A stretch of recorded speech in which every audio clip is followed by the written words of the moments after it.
Alors pour commencer, je vous propose de rafraîchir ce genre de petites cagettes de fraises avec lesquelles on peut faire pas mal de choses. Dans un premier temps, on va commencer par la démonter, donc en enlevant les crochets. Moi je les ai retirés à l'aide d'un couteau et d'une pince.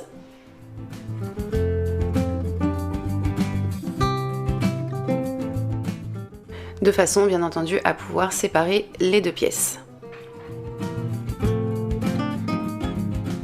Je suis ensuite venue avec de la pâte à bois reboucher les petits trous de façon à obtenir quelque chose de plus net et de plus propre. Donc dans un premier temps, je pensais réutiliser la plaque de gauche, mais finalement j'ai changé d'avis.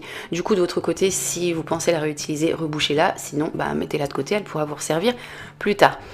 J'ai également fait la même chose sur l'encadrement de ma cagette, donc là il y avait des petits morceaux de bois qui sortaient de partout, je les ai grattés de façon à ce que ce soit bien net et que du coup je ne me blesse pas avec.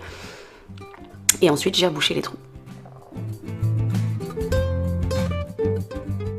Une fois le tout bouché, j'ai laissé sécher et ensuite j'ai passé un petit coup de papier de verre pour obtenir quelque chose de bien propre comme ceci.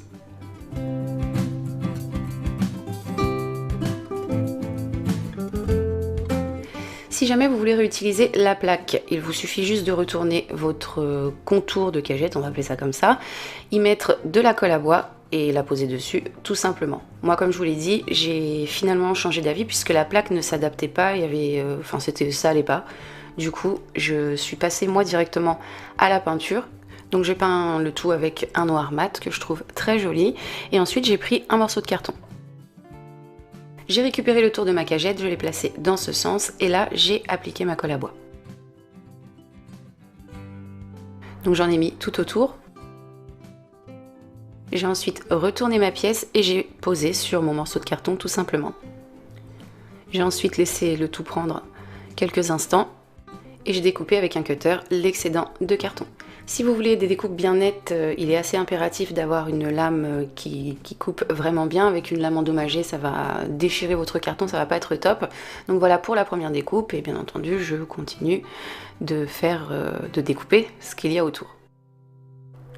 Et donc voici ce que ça donne une fois le carton coupé. Cette petite cagette est maintenant terminée. J'ai ensuite fait découper avec ma Cricut Maker des petites écritures pour les coller dessus. Donc moi ces deux cagettes ne sont pas pour moi, mais comme j'en ai encore en stock, je pense que je vais en rafraîchir pour moi afin de les mettre dans mon atelier pour y mettre des chutes de tissu ou des petites chutes de laine par exemple. Je trouve ça très sympa.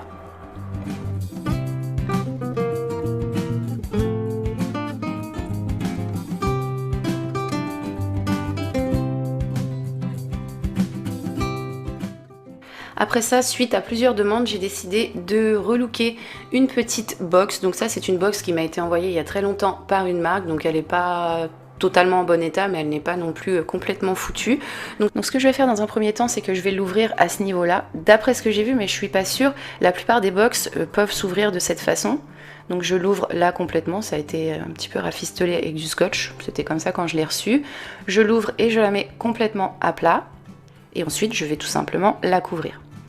Je vais couvrir cette partie en premier, donc le couvercle. Donc pour le couvrir, je glisse un morceau de tissu en dessous, j'aurais pu prendre du papier. Donc je laisse un excédent de tissu dépasser tout autour et également un bon centimètre par rapport au pli qui se trouve ici. Il faut que j'ai 1 centimètre de tissu qui passe en dessous.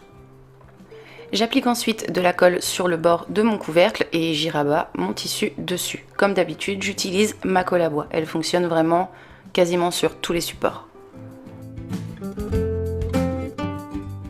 Une fois le premier côté fait, j'ai fait le deuxième. Et ensuite, j'ai collé cette partie. Donc de votre côté, si vous décidez de relooker une box, et si jamais le couvercle n'est pas tout à fait le même que le mien, ça n'empêche pas de le faire en procédant de la même façon. Ensuite, j'ai collé les côtés. J'ai retourné après ça la boîte. Et j'ai mis un petit peu de colle à ce niveau pour fixer le tissu et le carton ensemble.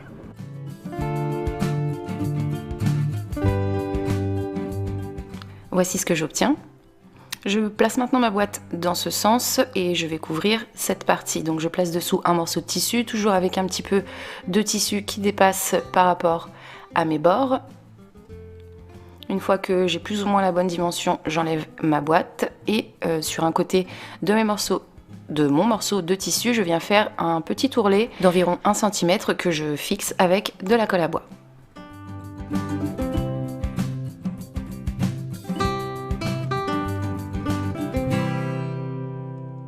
Maintenant que c'est fait, je mets de côté, je récupère ma boîte, je la place dans ce sens et j'y colle dessus mon morceau de tissu. Donc l'ourlet, comme vous le voyez, vient se placer ici. Donc là, j'ai collé. Une fois que c'est collé, je place de nouveau ma boîte dans ce sens. Donc je découpe un petit peu de tissu autour de mon carton parce qu'il y en a un petit peu trop. Et après ça, je colle de façon à obtenir ceci. J'ai ensuite découpé un morceau de tissu sur lequel j'ai fait des ourlets que j'ai fixés avec de la colle à bois, de façon à ce que ça s'adapte à l'intérieur de mon couvercle, comme ceci. Après ça, j'ai collé. J'ai également appliqué de la colle sur ces parties. Et j'ai refermé ma boîte. Une fois que c'est collé, voici ce que j'obtiens. Donc au niveau de l'intérieur, c'est pas très net, il y a pas mal de petites traces, donc j'ai tout simplement passé un petit coup de peinture noire pour rectifier tout ça. Voici ce que ça donne une fois que c'est peint. Donc là, ma peinture n'était pas totalement sèche. J'ai ensuite fermé le tout, j'ai posé des œillets. Ensuite, à l'intérieur de ces œillets, j'ai placé un morceau d'élastique que j'ai noué. Et pour finir, j'ai posé un bouton à ce niveau-là. Donc j'ai fait l'erreur de le coller, j'aurais pas dû le coller, j'aurais dû tout simplement le coudre avec un fil assez épais, parce que là, le fait de l'avoir collé, j'arrive pas à passer l'élastique en dessous, et en plus de ça, ça fait bouger mon tissu quand je passe l'élastique, donc c'est vraiment pas top. J'essaierai de rectifier ça plus tard. Donc voilà, ma boîte est maintenant terminée, je trouve qu'elle a vraiment meilleure mine, je vais pouvoir la placer sur une étagère dans mon atelier et y placer pas mal de petites choses à l'intérieur.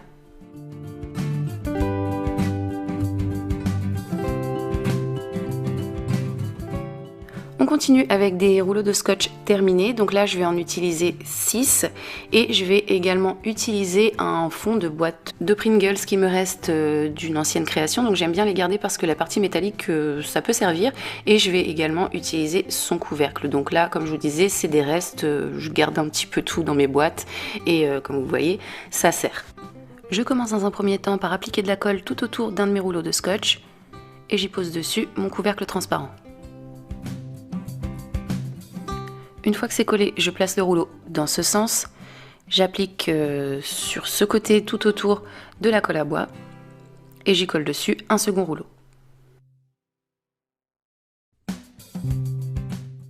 J'en colle un troisième, un quatrième, puis un cinquième.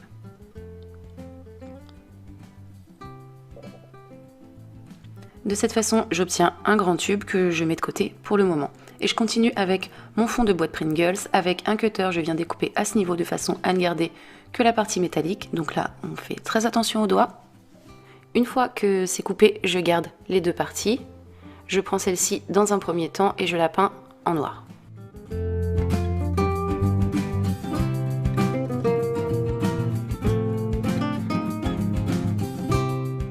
Voici ce que ça donne. Je continue avec de la colle chaude et j'en pose tout autour.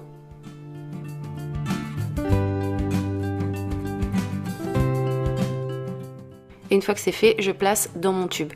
Donc vous pouvez constater que j'avais fait une petite entaille sur ma pièce noire. C'est tout simplement parce que je pensais qu'elle était un peu petite, mais finalement elle s'adaptait bien. Donc du coup, n'en tenez pas compte.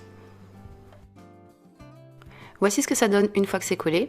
Je poursuis maintenant avec un morceau de papier. Donc là, j'ai pris un morceau de papier classique de couleur noire sur lequel j'ai appliqué de la colle au niveau d'un bord, de façon à poser ça sur mon tube et faire le tour avec.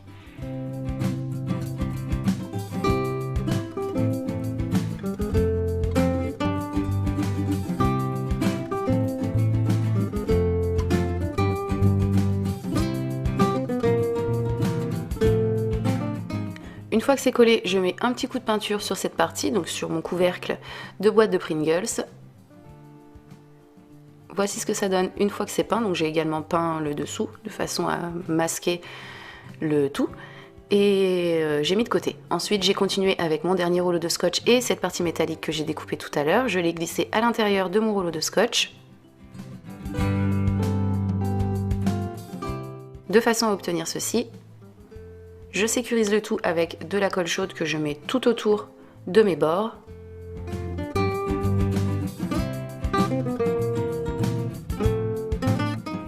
Une fois que c'est collé, je viens avec un petit coton et du dissolvant supprimer ces petites écritures qui sont sur la partie métallique.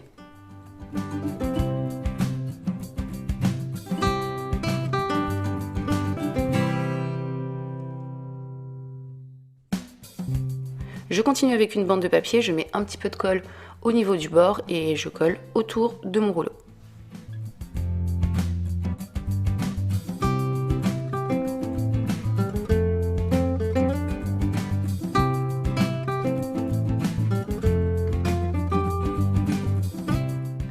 Voici ce que j'obtiens. Il ne me reste plus qu'à placer cette pièce sur mon tube. Et j'ai réalisé là très rapidement et très facilement une boîte dans laquelle je vais pouvoir y ranger mes pics à brochette. Voici donc ce que ça donne. On va avoir terminé pour aujourd'hui. Donc de base, je devais vous mettre 2 idées de recyclage en plus dans cette vidéo. Mais la semaine dernière, au moment de la tournée, je suis tombée assez malade et donc je n'ai pas pu finir de faire mes DIY, mais ce n'est que partie remise. Je vous mets ça dans ma prochaine vidéo. De votre côté, n'hésitez pas à me dire en commentaire ce que vous avez pensé de celle-ci. Je serais ravie de le savoir.